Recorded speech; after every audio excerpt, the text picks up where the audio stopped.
नमस्कार दोस्तों, ओम नमः शिवाय। आप सभी का स्वागत है आपके अपने चैनल पर। दोस्तों, आज के वीडियो में हम आषाढ़ मास में देवशयनी एकादशी कब है, देवशयनी एकादशी पूजा विधि, देवशयनी एकादशी व्रत कथा के साथ साथ देवशयनी एकादशी का महत्व भी जानेंगे। तो हमारे साथ बोलिए ओम नमः शिवाय। हिंदू पंचांग के अनुसार आषाढ़ मास के शुक्ल पक्ष की एकादशी को देवशयनी एकादशी का व्रत रखा जाता है। मान्यताओं के अनुसार देवशयनी एकादशी के दिन भगवान विष्णु 4 मास के लिए योग निद्रा में निवास करते हैं।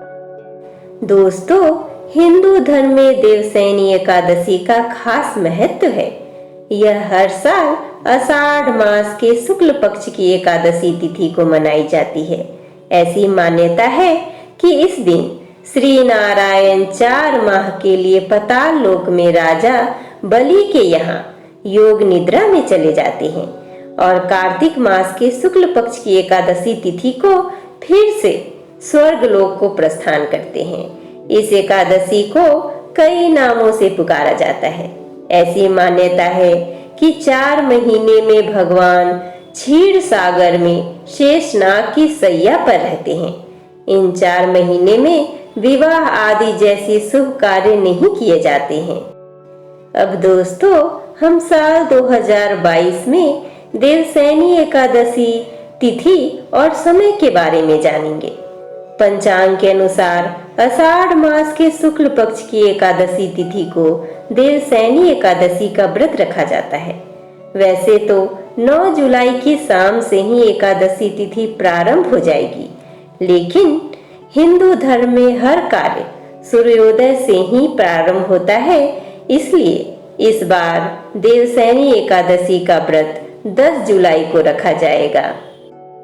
देवशयनी एकादशी तिथि प्रारंभ 9 जुलाई 2022 शाम 4:39 से, देवशयनी एकादशी तिथि समाप्ति का समय 10 जुलाई 2022 दोपहर 2:13 तक रहेगा। अब दोस्तों, हम देवशयनी एकादशी की पूजा विधि सुनते हैं।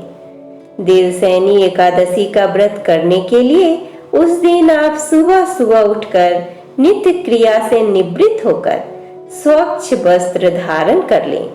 अब ईशान कोण में लाल सूती कपड़े पर भगवान विष्णु की मूर्ति रखें।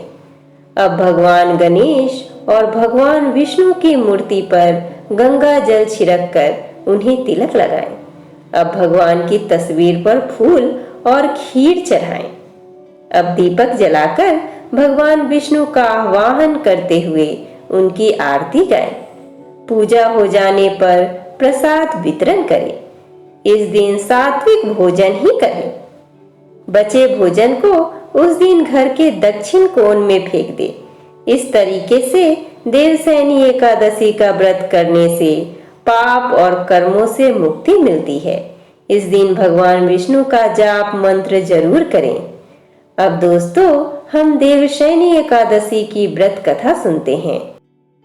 पौराणिक कथा के अनुसार सतयुग में मानधाता नगर में एक चक्रवर्ती सम्राट राज्य करता था।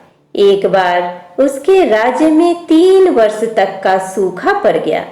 प्रजा में चारों तरफ हाहाकार मच गया। राजा के दरबार में सभी प्रजाजन पहुंचे और राजा से दुहाई लगाई। यह देखकर राजा ईश्वर से प्रार्थना करने लगा कि हे प्रभु, कहीं मुझसे कोई बुरा काम तो नहीं हो गया है। अपने दुख का हल ढूंढने के लिए राजा जंगल में अंगिरा ऋषि के आश्रम में पहुंचा। तब अंगिरा ऋषि ने राजा से आने का कारण पूछा।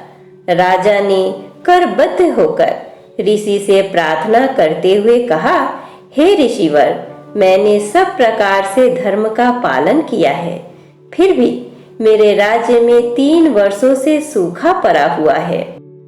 इस बार प्रजा के सब्र का बांध टूट चुका है और उनका दुख मुझसे सहन नहीं हो रहा है। कृपा करके आप मुझे इस विपत्ति से बाहर निकलने का कोई मार्ग बताइए। तब ऋषि ने कहा कि राजन, तुम आषाढ़ मास के शुक्ल पक्ष की एकादशी का व्रत करो। इससे भगवान विष्णु प्रसन्न होते हैं। इस व्रत को करने से उनकी कृपा से वर्षा अवश्य होगी। यह सुनकर राजा अपने राज्य की तरफ लौट आया। आने के बाद आषाढ़ मास के शुक्ल पक्ष में आने वाली एकादशी को राजा ने एकादशी का व्रत रखा। व्रत के प्रभाव से राज्य में मूसलाधार वर्षा हुई और चारों ओर खुशियां छा गई। अब दोस्तों, हम देवसैनी एकादशी का महत्व जानते हैं। भगवान विष्णु के इस पावन व्रत को करने से व्यक्ति को पापों से मुक्ति मिलती है। यह व्रत सभी मनोकामनाओं को शीघ्र पूर्ण करता है। धार्मिक मान्यताओं के अनुसार भगवान विष्णु का व्रत करने से मृत्यु के बाद मोक्ष की प्राप्ति होती है। दोस्तों, भगवान हरि की पूजा करने से हमारा मन शांत और हमारे सारे दुखों का नाश होता है। तो हमारे साथ बोलिए, ओम नमो भगवते वासुदेवाय नमः।